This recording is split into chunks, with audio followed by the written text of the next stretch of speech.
Hello and welcome to Movie Scouse 007's Keyboard Road Warrior series, where we play Euro Truck Simulator 2 with nothing but a laptop and a keyboard.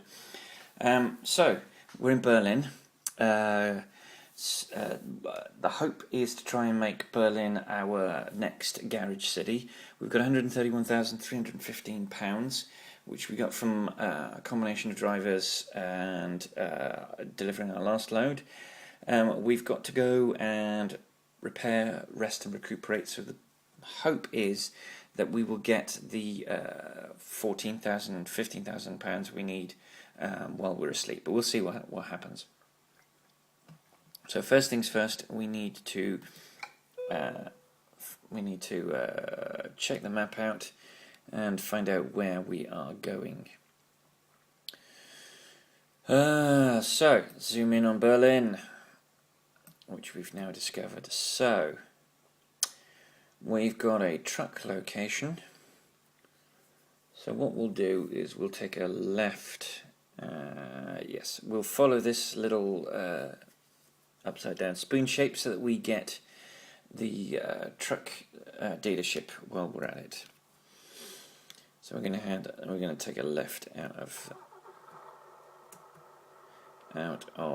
the. We're going to take a left out of the depot.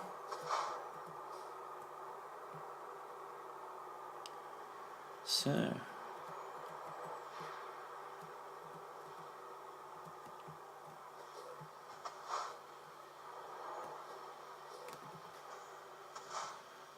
you really can't see anything coming. No, it's kind of accelerating hope more than anything else. Oh, we can't do a U because we're going underneath that road. That's fine. That's fine. What I would like is if they put a little line showing you that you can't go up that road. But oh man, dealership. Of course, the dealership's in the same parking area as our repair and upgrade centre. That's fine. So let's do our maintenance. See how much is this going to cost us? £506. It's a lot less than the last one. All right. So let's rest and recuperate.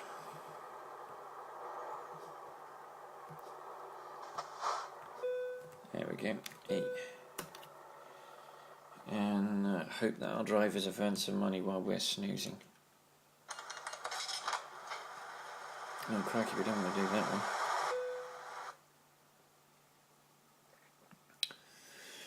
one. £146. I think that might do it. Alright. Let's go and buy that garage. Let's check out the map. Okay. It's a right and an immediate left. That's fine.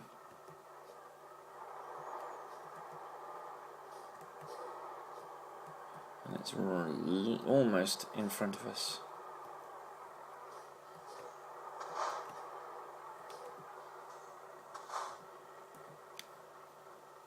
There is a car coming. Oh, he stopped. Traffic lights, that's good. We like traffic lights when they help us. We don't like them when they don't.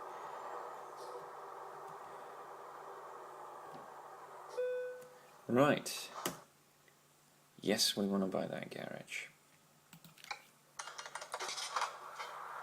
That is now our second garage, Berlin.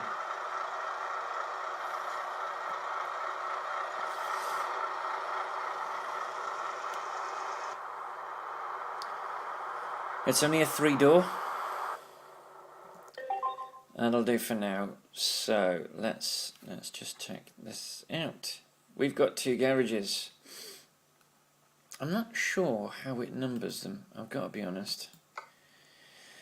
But, you know, so far there is Movie Scouse, there is John, Imri, Zomba, and Bujo. and we're at 68% productivity. That's simply because Bujo and Zombo are recent additions, so they're not pulling in the massive loads. Okay, so we're rested, we're recuperated. Let's get ourselves a jobs that we can put some lorries in that garage, and then we can expand it once we've got 3. Right, we've got Birmingham in the UK, we've got London, Lublin. We haven't been to Lublin.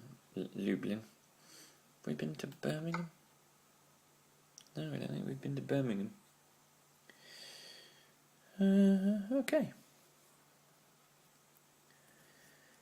Let's go to Birmingham in the UK. Okay, I'm going to pull a Yui in my garage because I can.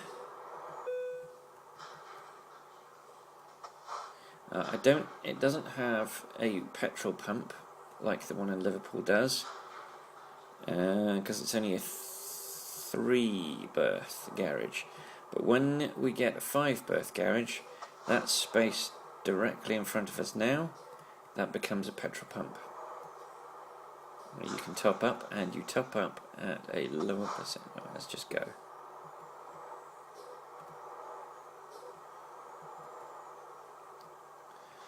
It becomes a petrol pump where you can top up.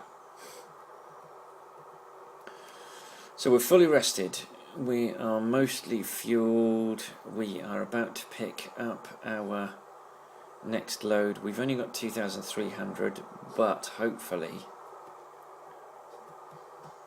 one of our drivers will pop another 2 or 3 grand in that will cover our next loan instalment.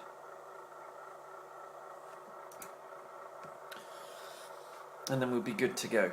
So the empire starts here. We've got 5 drivers. We've got 2 garages.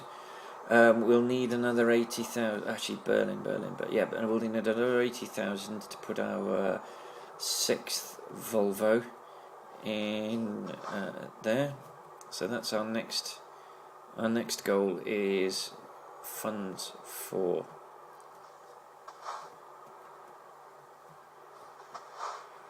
Funds. Oh, actually, you know what I didn't do, which I normally do, which possibly irritates you guys, but is I didn't get my screenshot. Yep. Okay, we're done. Right, let's go and accept the load.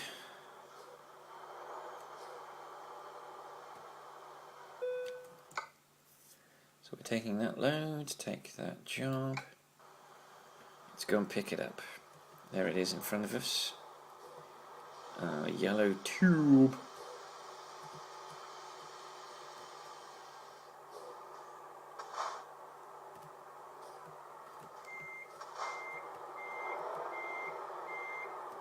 So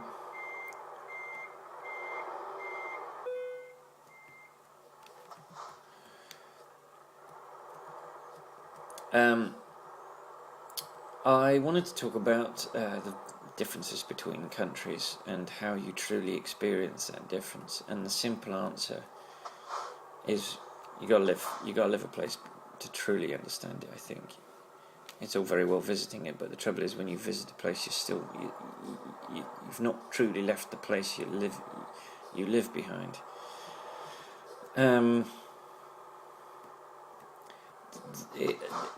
It's the differences between countries are very interesting.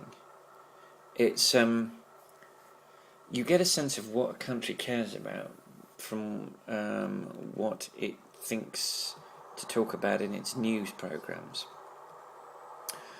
And it didn't really hit me until I I was on holiday with the in-laws in a little place called Kerry. and the news reporters were talking about an employer in the UK that had to get rid of 80 employees. And it occurred to me that in the UK they wouldn't report that. They wouldn't report a place that got rid of 80 people, because 80 people is not a significant amount, a significant number of employees for a UK broadcaster to think to report it. They report job losses in the thousands. There's a reason for this. It's quite a simple and easy to explain reason. The UK has a population galloping towards 70 million on an island that's slightly, microscopically smaller than New Zealand's landmass. New Zealand's population is at the moment 4.2 million, and it's probably going to get to 5.2 in the next 5 years, because it's rocketing with immigration. There's a lot of immigrants from Southeast Asia are coming over, so the flavour of the country is being altered in the same way that the UK was being altered by the mass immigration from Africa and India in the early 50s to late 60s.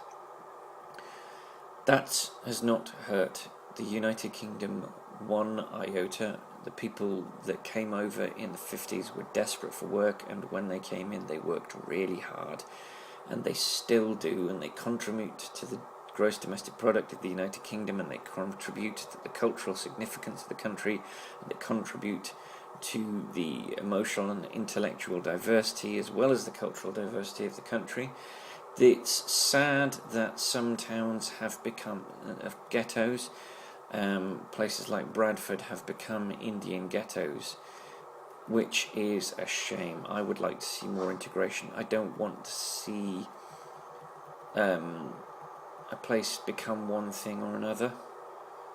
We're not a one thing or another country anymore, by virtue of the fact that millions of people came over. Millions of people still come over.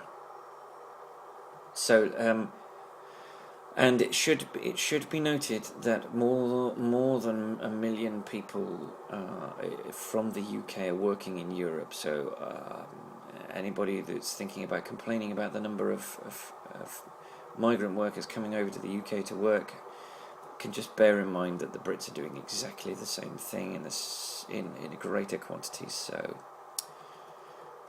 And the jobs that our job seekers are going abroad. Those jobs that they would have been seeking are unfilled. They have to be filled by someone.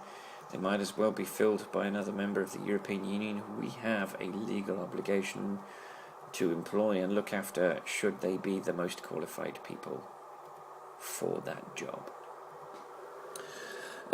New Zealand's, as I said, population is small, 4.2 million, slightly larger landmass.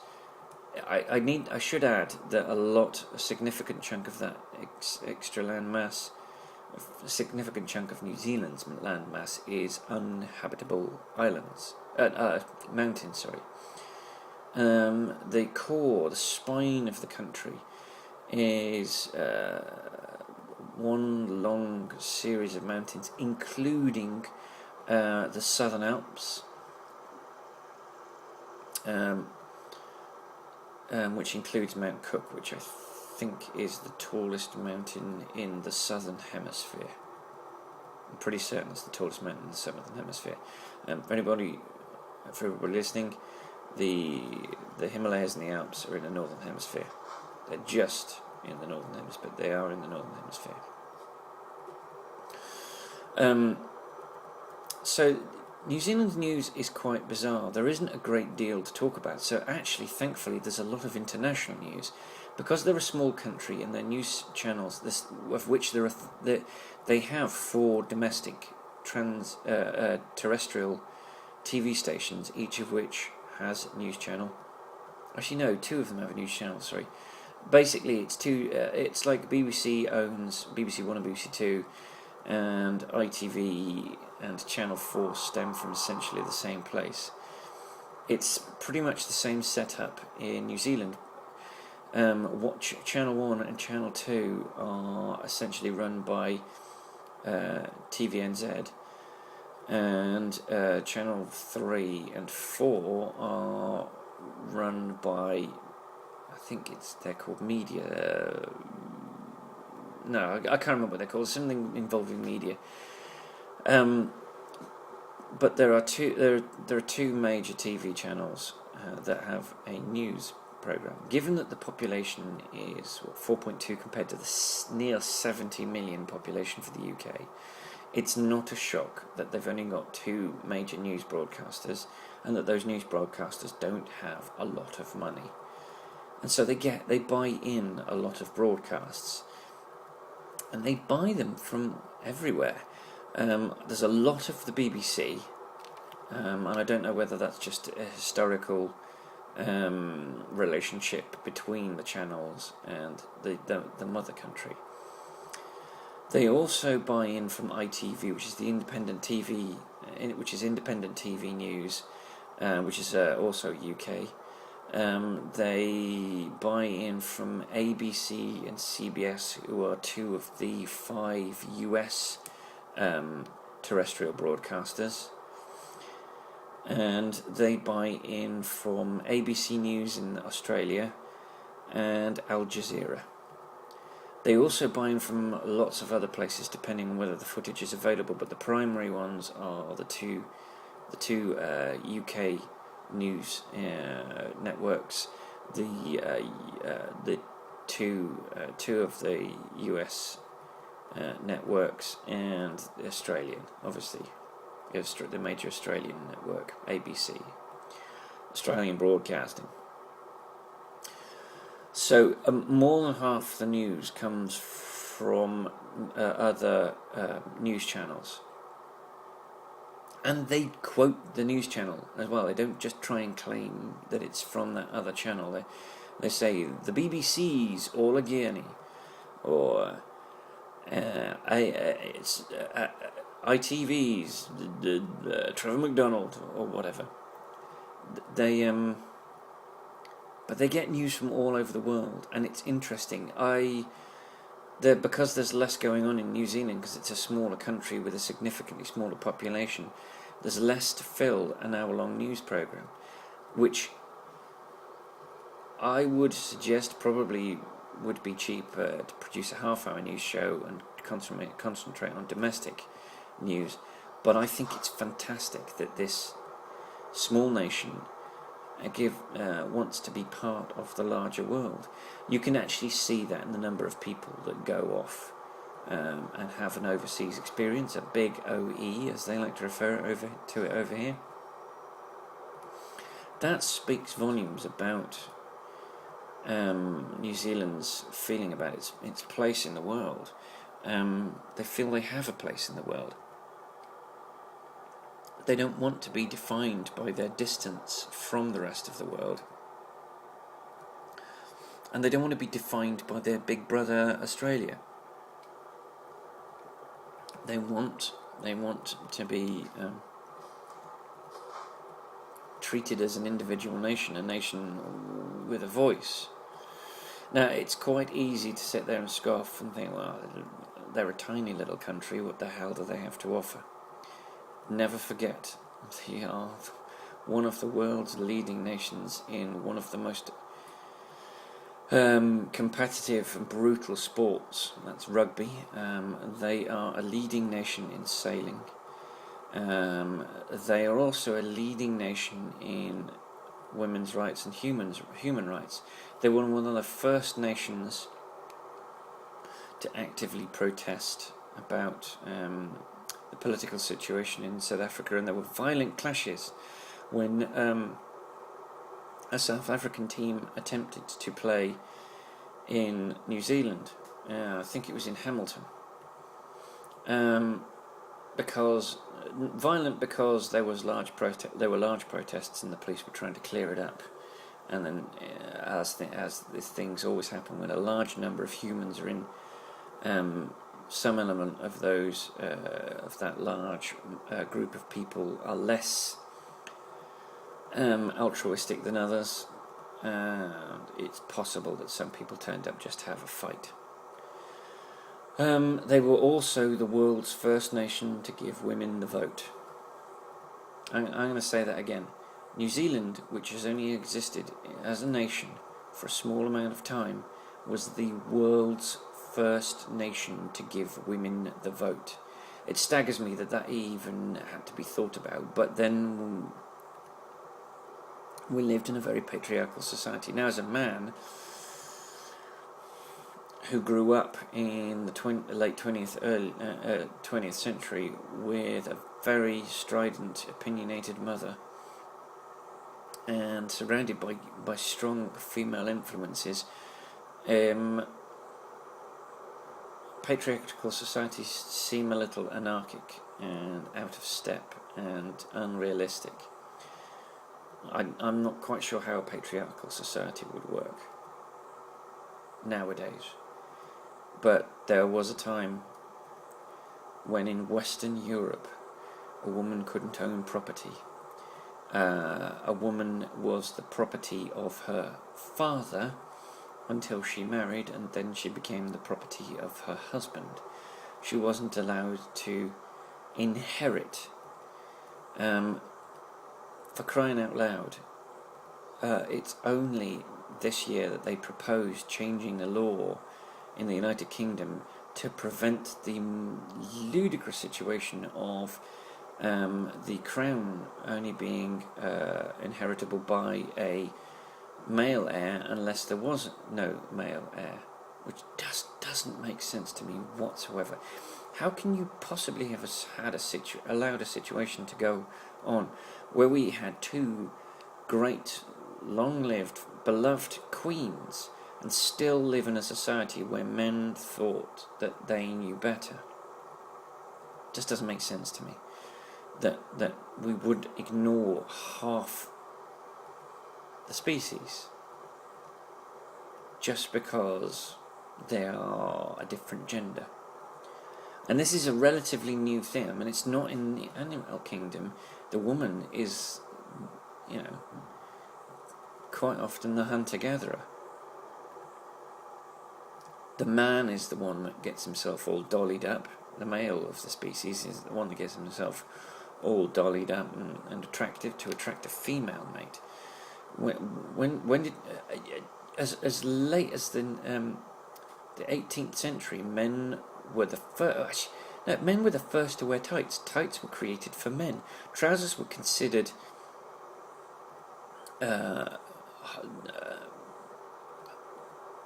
thing that men shouldn't wear.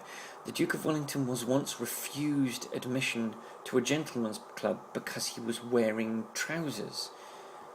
We don't think about we think about the small space of time that we live in, and we never we never think about where we came from. And as a great man once said, if you refuse to consider history, you're doomed to repeat it. Just ask W. Just ask Hitler and his invasion of Russia. Should have learned from Napoleon. Napoleon was considered in his time the greatest military strategist in the world. And yet he couldn't, although he won victory after victory against the Russians, he couldn't subdue the Russian people because the Russian people were already being massively subdued by their own leaders, and were so subdued that they thought it was a good idea to burn their own crops in order to prevent Napoleon from using them. The way the French army used to run is they wouldn't provide for themselves. What they would do is they would steal from whatever locale they happened to be in. So any crops, any animals, any prepared foods, anything laid down, fruits, vegetables, everything would be stolen by the soldiers. So the way that Russians defeated Napoleon was to prevent him from having access to that by just either consuming it moving it out of the way, or burning it. And that is how they defeated the Germans. The French. And it's how the Germans were defeated by the Russians. They just refused, because the Germans followed the same tactic. They would go into a place and they would steal everything they needed to supply them. In fairness to the Germans, they were spending a lot of money on tremendous technological advances. The Tiger tank was one of the most advanced pieces of mechanical engineering in the world. It was hideously expensive, and it took 4 times as long to construct as a Russian T-34 tank. It was a tremendous advance. If they'd had the manpower, then there would have been nothing to have stopped the Germans. They weren't being run by an idiot. He became so isolated and so divorced from reality, and his generals were so frightened of him that they would refuse to give him all of the information that he would need to make a correct, accurate tactical assessment of any given situation. So it's actually not a surprise that they ended up being defeated, because they ended up Hitler ended up basing all his decisions on exaggerations and lies. He also made stupid decisions. Britain would have easily been the RAF would have easily been defeated had Hitler not decided to change this tactic from destroying air bases to attacking cities. While the attacking of cities did have a small impact, it didn't have nearly the kind of devastating impact that destroying our ability to control our own airspace would have had.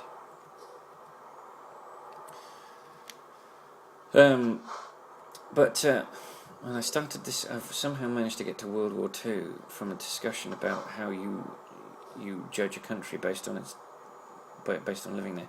But anyway, watching New Zealand news is illuminating. I had a point which I was trying to make before I got distracted by Napoleon and Russia and.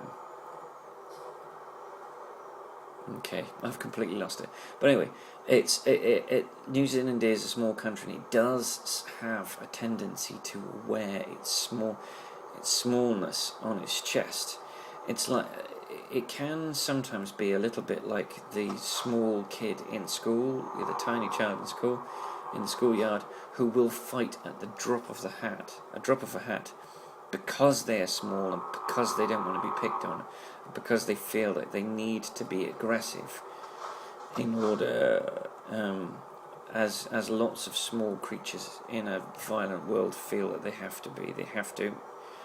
They feel that the best form of offence is defence.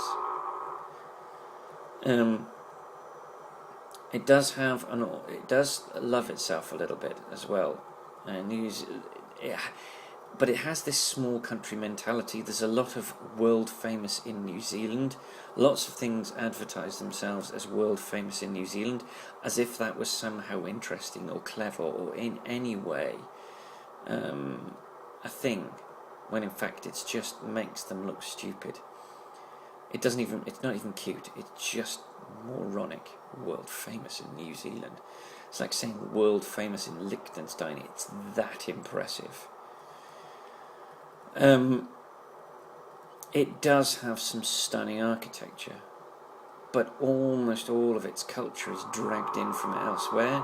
It has almost no domestic teleproduction of note, with the exception of a thing called Shortland Street, which is a drama set in an Auckland hospital, which is not very good. It makes... it's on a par with US daytime soap operas. It's overblown, it's all dramatic, and it's all... The problem with it is it's all done on a budget, so there's almost no illusion of grandeur like there is in daytime soaps. In daytime soaps there's an illusion of grandeur. The soaps are supposed to be set The US soaps are almost exclusively set in wealthy neighbourhoods with wealthy families, the kind of sort of Dynasty in Dallas style. I mean, Dynasty and Dallas were early prime time versions of US daytime soaps with slightly, and I mean slightly, higher production values. But New Zealand, it's got a film industry, but that film industry seems to entirely revolve around Peter Jackson, J.R.R. Tolkien, and the special effects unit that Jackson built to cope with the making of the Lord of the Rings and Hobbit films. So you could say that New Zealand's film industry owes a debt of massive gratitude to a grumpy old English linguist, because you almost certainly wouldn't have much of a film industry, and its tourism owes a tremendous amount to this grumpy old English linguist.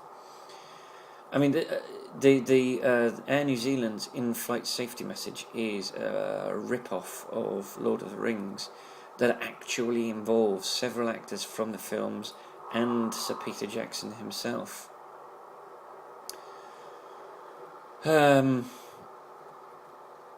So, yes, there's that.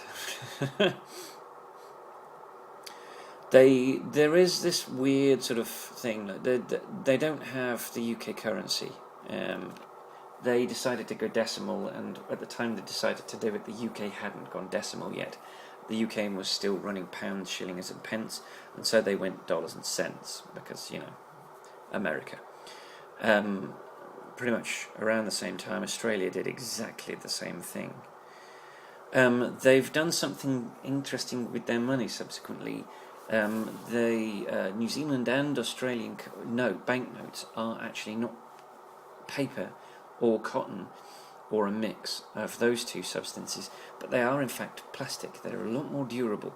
They, for instance, they survive in the washing machine. As I've discovered, I left a $5 note in a pair of jeans, washed them, and the $5 note was a bit fragile, but still whole, still usable, and still the colours were still good. The plastic was just a bit sort of milky. They are completely metric, which we're not. So their road speeds are all kilometres an hour. Their road distance are all judged in kilometres. Everything is measured in kilometres, apart from alcohol. Interestingly enough, alcohol is still served in pints. I could not tell you for the life of me why they still do that. Although that is actually is becoming rarer and rarer, and they sell a lot of stuff in jugs, and they sell a lot of beer in bottles, and those bottles are measured in millilitres and centilitres. So and already there are several bars in Christchurch that don't serve pints. You have to buy by the bottle or half litre. So I would imagine in 10 years the metric system will be completely dominant. I wouldn't actually be opposed to using the metric system for road distances and speeds. It would require a slight alteration to things like road signs. It would require big signs everywhere reminding people that road distances are in kilometres and speeds are in kilometres an hour, but that would be the sort of thing that would be relatively easy to get over. If the Swedish in the late 50s, early 60s got over driving off on the left-hand side and got used to driving on the right-hand side, even though 80% of the population didn't want to do it, then I think we can get over kilometres an hour. It would mean a slight adjustment to the speed, because the speeds that we've got at the moment don't translate into round numbers. I think 30 miles an hour is something like 48k, so it might be that we have to round it down. There's nothing wrong with inner cities going from 50 miles an hour to from 30 miles an hour to 40k. It can only be safer for pedestrians. There's nothing to stop. Like I think 70 miles an hour is something like 110k. I think we could quite happily go up to 120k for an upper speed limit in the UK. So I wouldn't object to those changes being made. A lot of measurements in the UK are already done in centimetres and millimetres, in kilograms and milligrams, in millilitres and centilitres. We do all of that stuff now. Even petrol is delivered in litres in the UK. There's no reason why we can't get rid of pints and go to half litres and so on. Oh yes, we've just we haven't earned enough money to cover our debt. That loan instalment has gone out, and none of my drivers had returned with any income yet. Now that's okay. I will be back. I will be at my next destination in 13 hours. I'm pretty certain that one or two of my drivers will return with some money before then. I think you've got 24 hours to pay the debt back. And we're quite near Amsterdam, I think. That is supposed to be the tower. Is that the Schiphol airport? No, I don't know. No, sorry, it's the Rotterdam. That's Rotterdam. I beg your pardon. So yes, and then I bet you that appeared while I was saying that as well, didn't it? Making me look a complete tool. So we're near our ferry. So I believe that we will have a journey long enough to get some rest, because we are getting near the point. You can see that we're being told we've got a bit of mail, because the envelope symbol has gone yellow from grey. What was I talking about before that loan instalment? I can't remember. I was talking about New Zealand television as a part of New Zealand's identity. Oh, I'm on the wrong side of the road. Come on, stop. That's it, good boy. That is rude, obnoxious, demonstration of very bad driving. And I should stop doing stuff like that. I should really stop doing stuff like that. I want to be setting a good example. You can play this game however you want. As I said, I follow a couple of Euro Truck Simulator 2 streamers on Twitch, one of whom his driving style could be best described as kamikaze. But always have 1% damage. Always have 1% damage now on this track. I think it's just a function of the long distances. This was a 24-hour journey. Oh no, I didn't want to do that.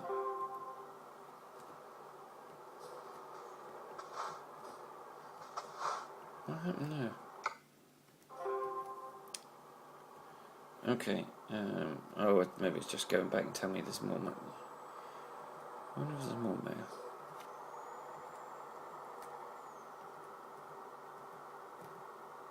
Alright, now short messages.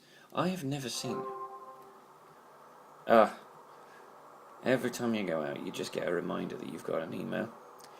You can see the short messages.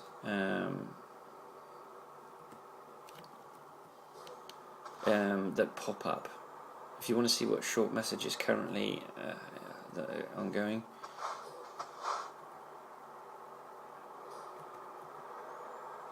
you can have your GPS just set up to see short messages. I don't know why you would do that. It seems like such a colossal waste of that panel. You might as well not have it up. But right, now I need to pay attention because the number of times that I've sailed past the entrance to a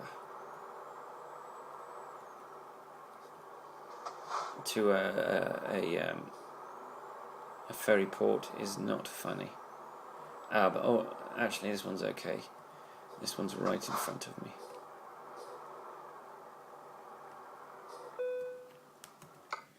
So, where are we going? We're going to Birmingham, which is there. So we can either go to Hull or Harwich. Hull, Harwich. I think it's Harwich. £768, 796 if we went to Hull. Okay.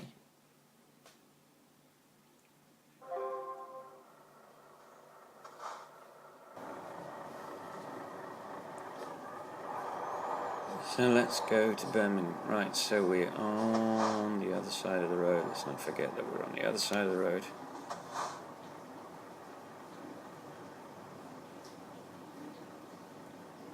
Clear in both directions. Right, let's rock. So now we go from Harwich to Birmingham. I've noticed that our debt has been paid. That means one or more of my drivers earned about £3,000, because we're now plus 1,000.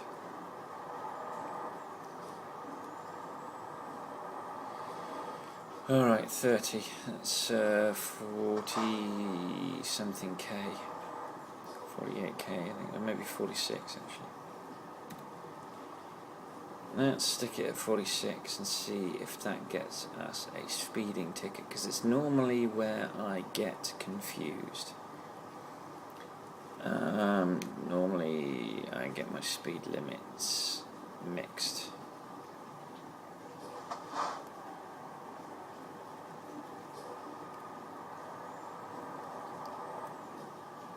And then once we're on the motorway, there's a motorway straight to Birmingham. Actually, let's double check that journey. M25, yeah, and then the M1 all the way to Birmingham. So it's actually relatively accurate. You would take the M25 to about the Watford Junction or something like that, and then you would head north on the M1. Okay, we're going a bit fast. 50 up to 50k, that's good.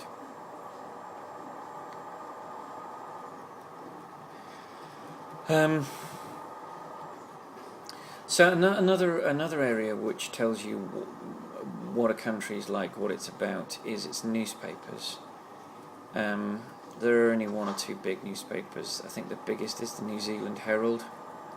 In Canterbury we've got one called the Post. I don't know whether that's a national or a local, because I've not seen it, but I have seen the New Zealand Herald in both Auckland, Kerry, Christchurch and Wellington, so it's a fairly safe bet to say that one's a national newspaper. Right, actually, I'm one of the YouTubers that I follow, the kamikaze that I was talking about before we got on the ferry at Rotterdam, was saying that UK roads are narrow. I think he's talking out of his arse. I just don't think he likes driving on the other side of the road. I could be wrong. It could be that he genuinely believes the roads are narrow, but that's a nonsense. Yes, the newspapers tend to... Put it this way, the Sunday Times in the UK could chuck a rhino. It's so massively, overwhelmingly, unnecessarily thick. I used to buy the Times, and it would take me a week to read it, and I stopped reading. Mind you, I stopped reading it not because it was too thick to read. Oh crap!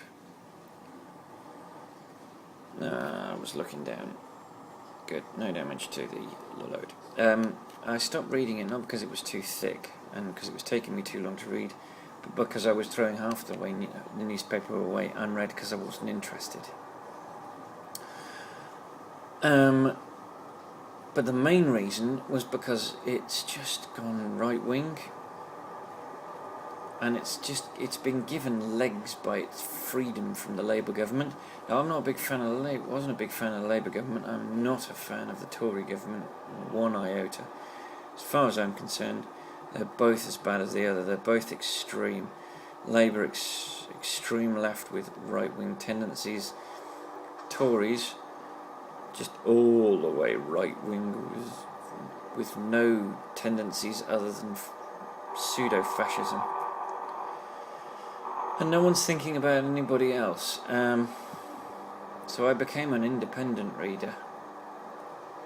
And then because The Guardian has a sort of a media bent to it, I started reading The Guardian a little bit as well. But then I stopped reading. I got an iPad, and that killed off my purchasing of newspapers. Because who needs an iPad when you can get all your information handily off a device that sits in your palm? So I couldn't be bothered.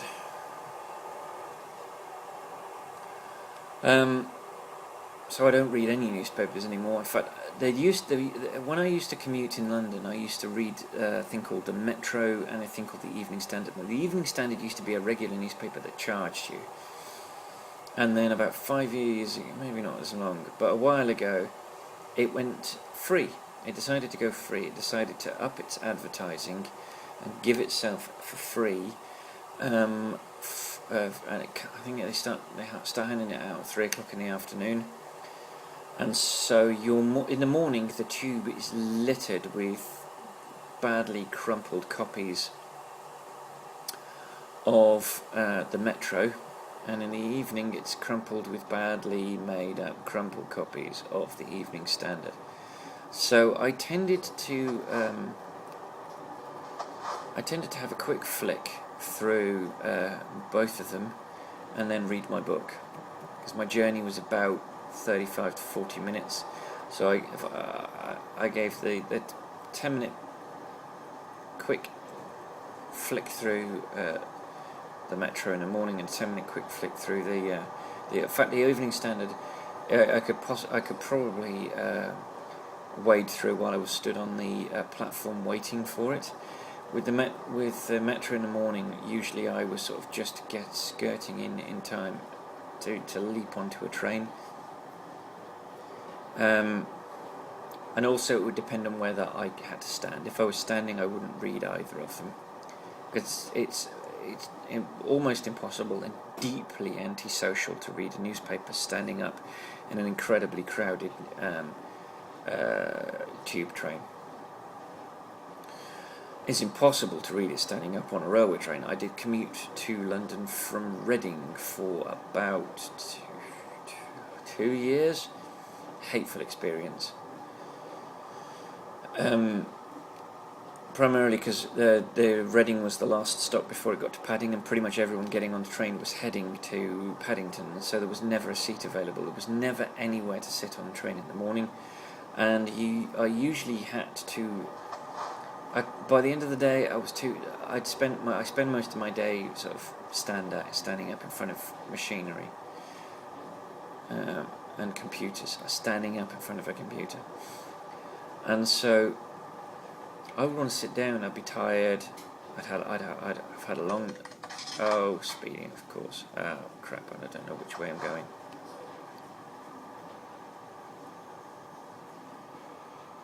Excuse me. Oh, blimey! Because I'm driving, I can't take my hands off the keyboard to close my mouth and my nose to disguise that horrible noise. I do apologise.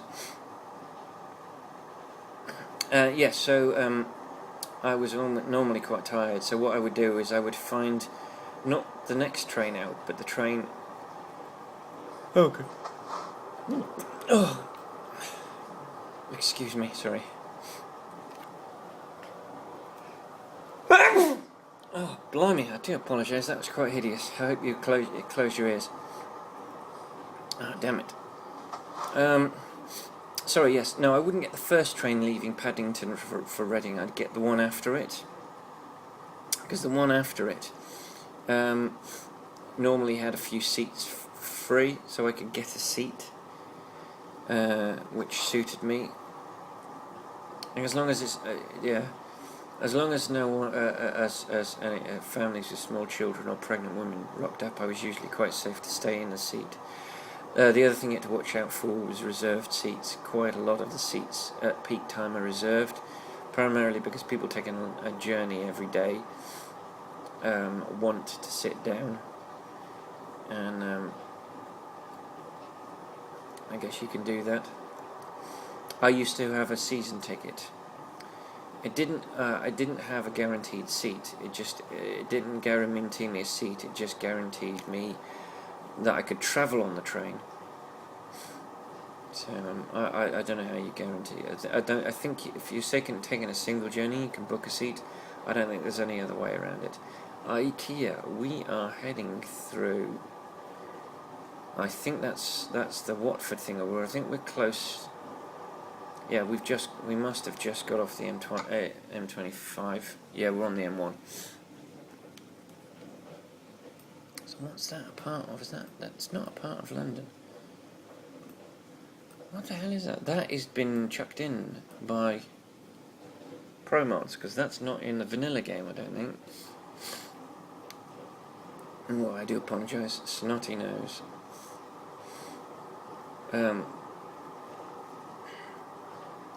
What was I talking about?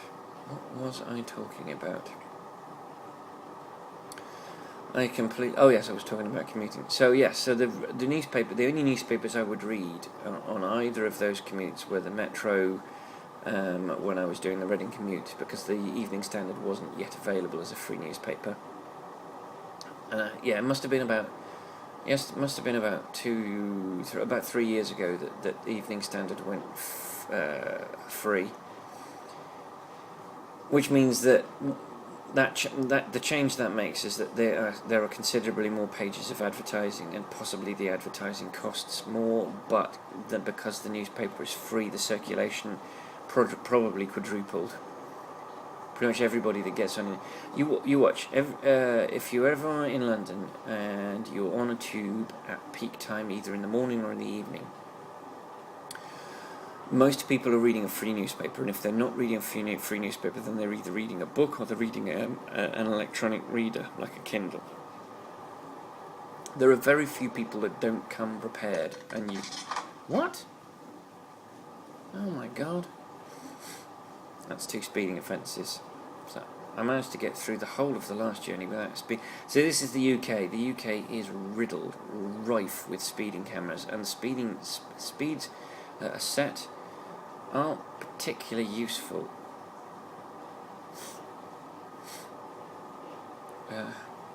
I wouldn't do this on a real road.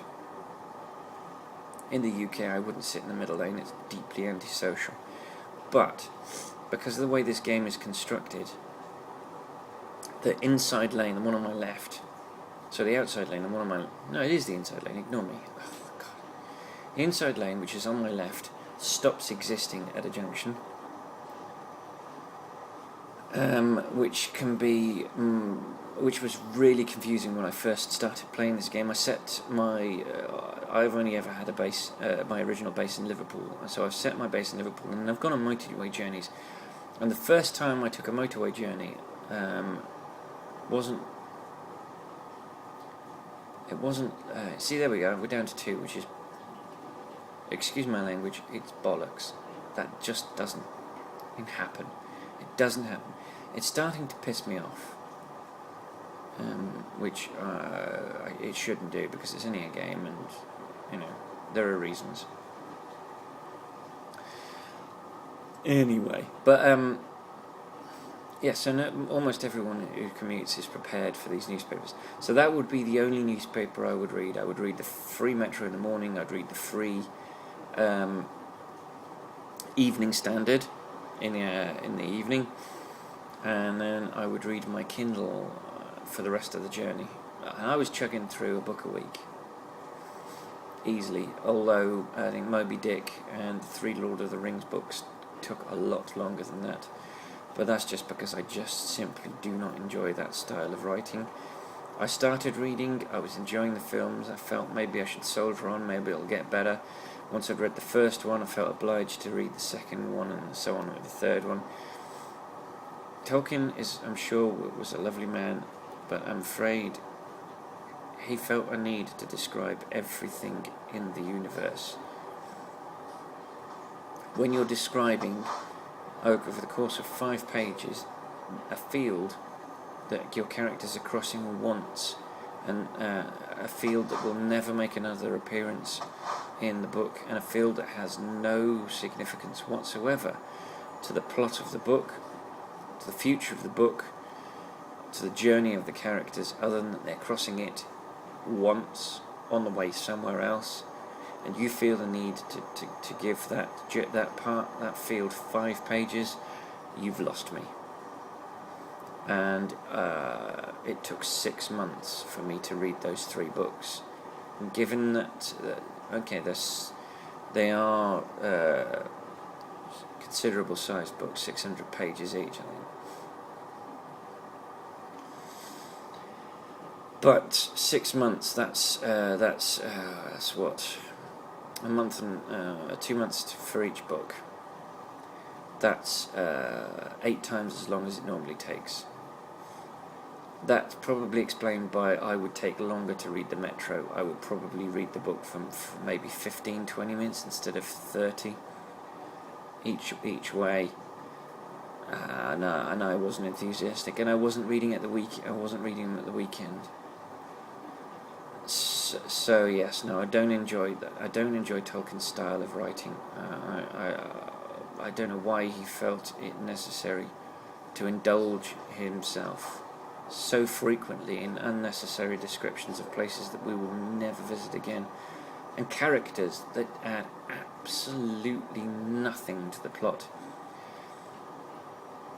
When I read that the writing team behind the 3 Lords of the Rings books had gotten rid of a character called Tom Bombadil,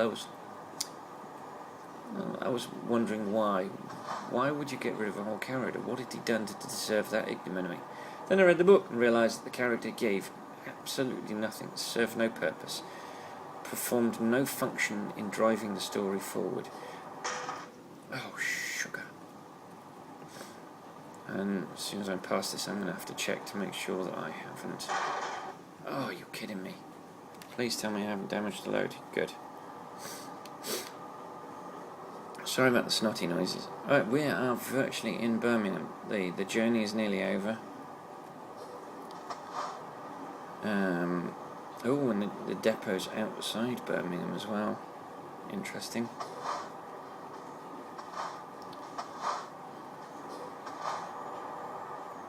Okay. And we have discovered Birmingham. So let's go get rid of our cargo. Let's hand it over to the people who paid us to deliver it.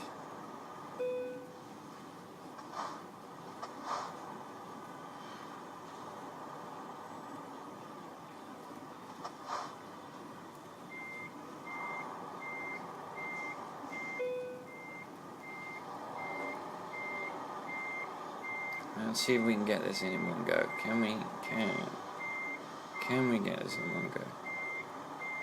That would be no, astonishingly bad.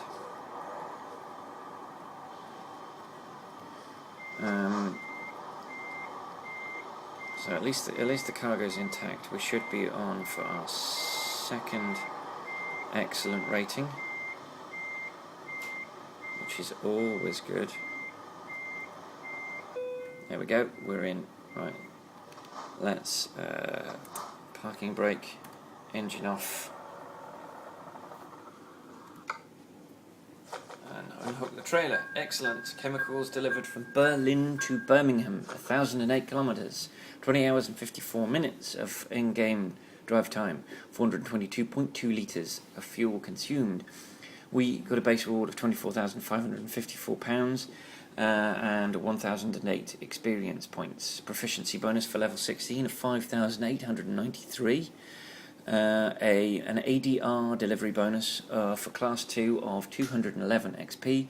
A long distance delivery bonus for skill rank 2 of £2,330 and 252 XP, and the traditional 45 XP bonus for parking the trailer. That gives us a total earnings of £32,778, experience of 1,516 XP. We leveled up to level 17. We're still professional, but we took a huge chunk out of level 17 already. Our profile lifetime experience is 32,265. Level 18 comes to us at 34,800, and that is the end of our journey.